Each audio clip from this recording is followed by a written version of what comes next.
যুবকরা আমার সামনে আস না বাপ, আয় তোদের পাওগুলো আমার সামনে মেলে দে।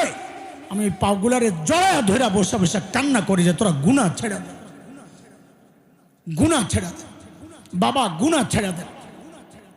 কার নাফরমানি করতেছেন? ওই মালিকের, যিনি আমাকে আপনাকে এত ভালোবাসেন। কত ভালোবাসেন বলে বুঝেন না? কত ভালোবাসেন? আমি আপনি যখন দরজা লাগাইয়া গুনাহ করি, দরজা বন্ধ, জানালা বন্ধ, আমার মালিক কত ভালোবাসেন। ওই গুনাহ অবস্থায় দরজার নিচে দিয়ে বাতাস আর অক্সিজেন পাঠাইয়া দিচ্ছেন যেন আমি মইরা না যাই।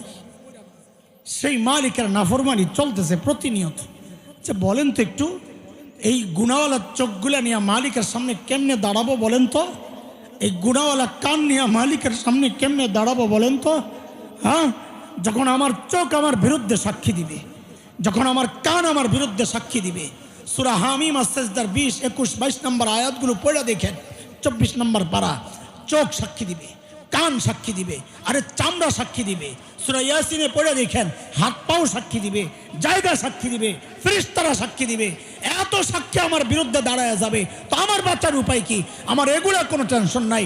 দুনিয়ার সিসি ক্যামেরা দেখলে আমি সতর্ক হয়ে যাই, আমার বলা আমার চলা নিয়ন্ত্রিত হয়ে যায়। অথচ আল্লাহর একটা দুইটা না, সব কিছু মিলাইয়া আটটা সিসি ক্যামেরা আমার চারপাশে আমাকে রেকর্ড করছে। এটা নিয়ে আমাদের কারো কোনো ভাবনা নাই, চিন্তা নাই। জান্নাতের গ্যারান্টি পাওয়া ওমরের বিপদের আশঙ্কা, যাদের আশঙ্কা হওয়ার কথা তারা নিশ্চিন্তে জীবনযাপন করছি।